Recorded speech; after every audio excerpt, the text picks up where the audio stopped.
Boas! Depois dun primeiro vídeo en que falamos da relación existente entre as listas de aves propostas por filólogos e ornitólogos, principalmente a da RAC, e os nomes vernáculos en xeral, e un segundo en que falamos de nomes vernáculos con forte presenza no conxunto das nosas falas que o portugués podería reforzar, neste terceiro vídeo vamos falar das aves que non posúen ningún vernáculo na nosa tradición oral ou escrita. Quer dizer, vamos falar da esmagadora maioría das aves. Pois ben, aínda que non tanto como gostaríamos, debemos recoñecer que é neste grupo de denominacións que as nomenclaturas teñen mellorado máis desde as primeiras listas de penas patiño dos anos 70 e 80. Como é lóxico, o portugués é levado en conta na hora de batizar visitantes ocasionais e exotismos. Tamén era o que faltaba que o portugués do Brasil fose ignorado para denominar especies tropicais. Mas a aplicación do criterio está lonxe de ser sistemática, o que o acaba tornando ineficaz. Pois neste terreno a intención non é o que conta, como veremos hoxe en galego de todo o mundo. Non fago máis que atopar xente distinta que a mesma teima que a min.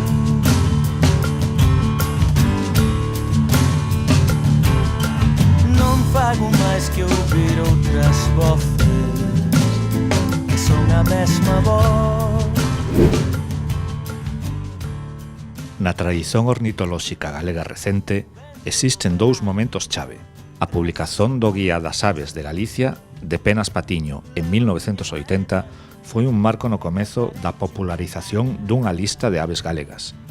Aínda que, obviamente, coincidía co portugués nos nomes xenéricos vernáculos máis estendidos, por exemplo, la verca ou estorniño, pódese dicer que esta primeira proposta ignoraba case completamente esta lingua.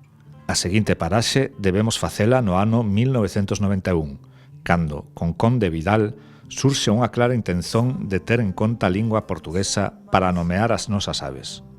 Unha vontade que xa non deixará de iluminar as diferentes propostas surxidas ou actualizadas desde entón, nomeadamente as realizadas por Silverio Cerradelo, xa neste século, acompañadas dun impresionante traballo de estado da questón.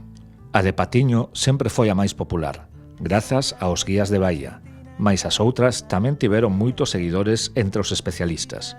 E foi así que chegamos ao momento actual, en que a RAC reuniu partidarios da vía máis independentista e da máis reintegracionista, como se ve no equilibrio resultante.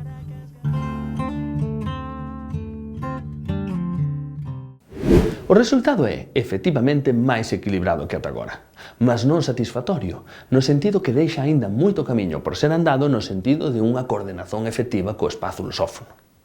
Por un lado, podemos ficar contentes de se ter revalorizado certo vocabulario útil para a descrición das aves ao cual se tiña tirado pouco proveito. Bico, testa, picapau, ou de se ter habilitado outro de forma esporádica, barrete, capuz, mato, pintarroxo, o valor xenuíno de ruibo ou rocha. Mas, por outro, é máis frecuente que se produza un afastamento do portugués sen fundamento. A lista de aves en que é usado como modelo un nome portugués levemente modificado para a coincidencia non ser completa é numerosísima. Que sentido teñen estes matices máis confusos que esclarecedores para os usuarios entre linguas tan próximas como o castellano, o portugués e o galego? Vamos comezar por ver isto con algúns exemplos de nomes xenéricos e modificadores que non parten do galego falado. Ao ser así, é lóxico que as opcións para lles por nome se limiten a tres: ir ao encontro da forma portuguesa, ir ao encontro da forma española ou deixarnos levar polas nosas preferencias persoais, que acaba por ser a atitude máis habitual, aínda que ás veces sexa presentada como criteriosa, xenéricos reciclados de formas dialectais, modificadores descritivos, etc. Así, para clamatos glandarios, temos crioulo europeo en castellano e cuco rabilón en portugués, mas na lista galega da RAC pasamos a ter cuco grallo, con un modificador moito máis opaco que rabilongo. Para a Cantis flammea temos pardiño norteño en castellano e pintarroxo de queixo preto en portugués. Na lista da RAC, no entanto, proponse liñaceiro de gorxa negra. Á marxe doutras discrepancias, reparemos no modificador de queixo do portugués, que pasa á lista galega como de gorxa, que só pode ter sido debido a que alguén gostaba da palabra gorxa, pois de facto non é a gorxa o que ten preto, mas claramente o queixo, o que en castellano se coñece como mentón ou barbilla. Tamén a branta ruficolis, barnacla collerroja en castellano e ganso de peito ruivo en portugués acaba coas partes do corpo trocadas por mor de evitar o portugués. Pois a lista da RAC parte do nome portugués, mas troca, no modificador, peito por papo, ganso de papo rubio, imaginamos que facendo unha analoxía con Erytacus rubecula, mas ten sentido aplicar a mesma sinédoque popular a unha ave descoñecida nunha lista erudita da cual se espera precisión. Para Podiceps cristatus, somorgujo lavanco en castellano, o galego mergullón cristado baséase na forma portuguesa mergullón de crista. Non é o único caso en que o sintagma modificador de crista é trocado por cristado, unha leve modificación que parece procurar apenas que a nomenclatura galego-portuguesa continúe descoordenada. No caso de Monticola solitarius, a forma galega acaba por resolverse por combinación diferente dos nomes xenérico e específico, de maneira que o melro azul do portugués e o roquero solitario do español pasa, en galego, a roqueiro azul, ficando caprichosamente entre o portugués e o español.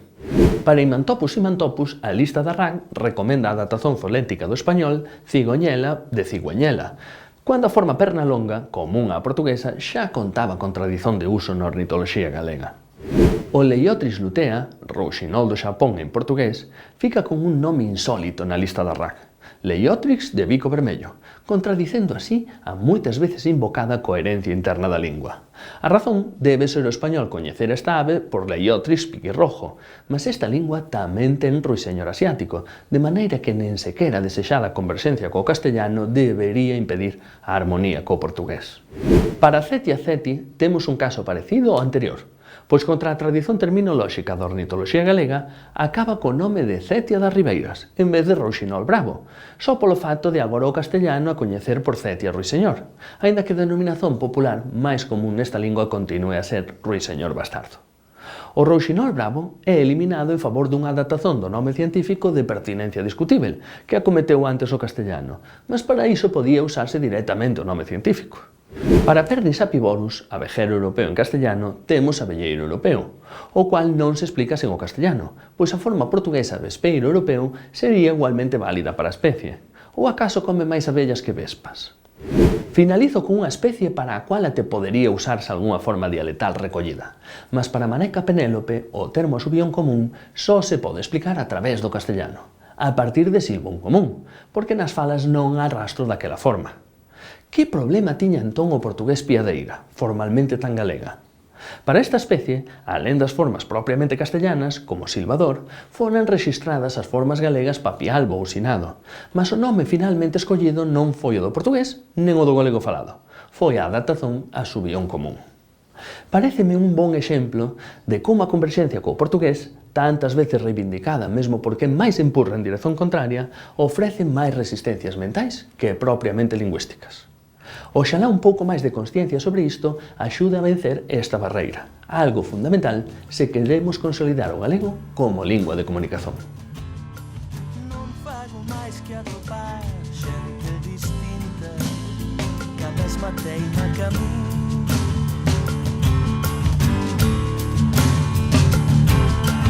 Non fago máis que ouvir outras voces que son a mesma voz.